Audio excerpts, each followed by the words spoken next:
Now let's talk about dragging, dropping, cutting, and pasting. Now when you're working in virtual environments, drag and drop and cut and paste become extremely valuable because inevitably I've got something here that I want to put there and I've got something there I want to put here. So when you have this enabled, and we'll talk about enabling it in just a minute here, I can drag and drop files between the host and my virtual machines and vice versa. I can grab entire directories. Email attachments is a big one, especially when you're using Unity, and we'll talk about Unity later, separate part of the course. You can do plain and formatted text. We'll talk about a little limitation on that in just a few minutes. Images can be dragged and dropped, and you just need to keep in mind that when you drop something, what you're doing is you're creating a copy of whatever you drag. So whatever you clicked and dragged, when you let it go and drop it, you're making a copy right there where you drop it, and the two are not connected. So if you make a change to something after you've dragged and dropped it, you did not make a change to the original that you originally dragged. I hope that made sense. Now this can be disabled if you don't want it for security reasons or for anything else, and this is in VMware settings, and this is enabled by default. But I'm going to go out and open up Workstation and show you how to turn this off because it's somewhat hidden.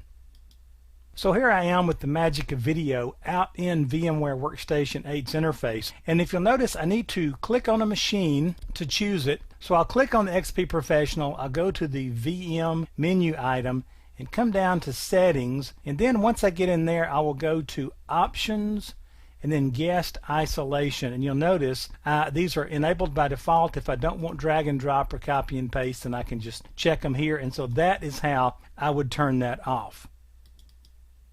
So now let's continue talking about drag, drop, cut, and paste, and let's talk about some of the requirements and restrictions that you're going to have to be aware of here. And these will save you some time because you'll try to do something and can't do it. It'll take you 30-45 minutes of chasing it down in documentation to figure out what's going on. First of all, drag, drop, cut, and paste does not work unless you have installed VM tools. So you got to have that. Then if you're a Linux host and guest, then you must be running X Windows for it to work.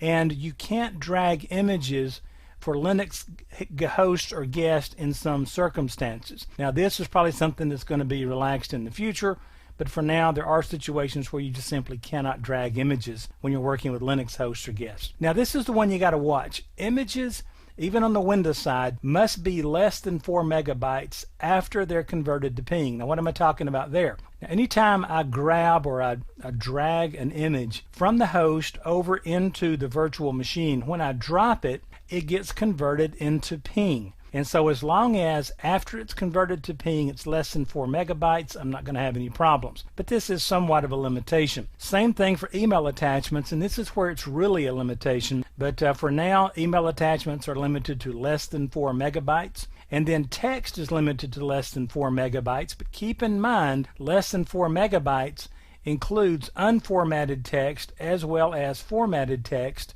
And of course that counts the formatting portion. That's usually not a big major deal, but just understand that limitation. Now on copy and paste, you have very similar requirements and restrictions that are imposed on you with drag and drop. However, you simply cannot copy and paste between virtual machines. You can from host to virtual and virtual to host, but not between two virtuals. Now copy and paste can be disabled. I've already shown you that, and again it's enabled by default, and you can just go out into your workstation interface, use the VM menu item, and just go to settings, and then it's guest isolation on the options tab. But anyway, that's kind of the lowdown on drag and drop, cut and paste. It'll save you a little time, especially when you're trying to drag and drop images and text that are greater than 4 megabytes. You're going to have some problems there.